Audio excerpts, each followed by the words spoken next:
It's the result of 2 years of work, and we're 3 of the team that put the work together. I'm just going to use my time to really talk about 3 things. First, why we did this project in the first place, why is it important.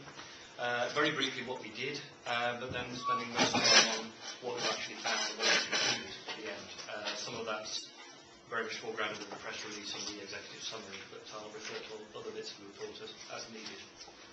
So first, why this project and report? Well, CCS, carbon capture and storage technologies, are seen as key to many scenarios of how we're going to mitigate climate change. If you look at UK scenarios for reducing our emissions, or global scenarios for getting anywhere near the 2 degrees target on limiting global climate change, carbon capture and storage is often a big part of that solution.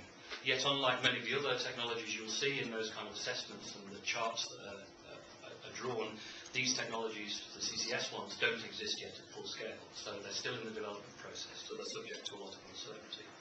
According to the IEA, the International Energy Agency, they think if we go for a world where we've got a chance of meeting the 2-degree target, perhaps we'd have 410 gigawatts of coal plants with CCS by 2035.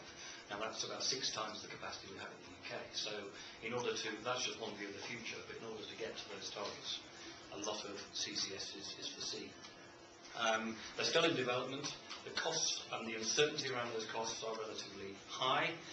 According to DEC, our own Department of Energy and Climate Change, they were indicating that maybe we'd have maybe 10 gigawatts of CCS. That's about 15% of our power plant capacity by 2030. But the industry is pushing for more, 20 to 30 gigawatts.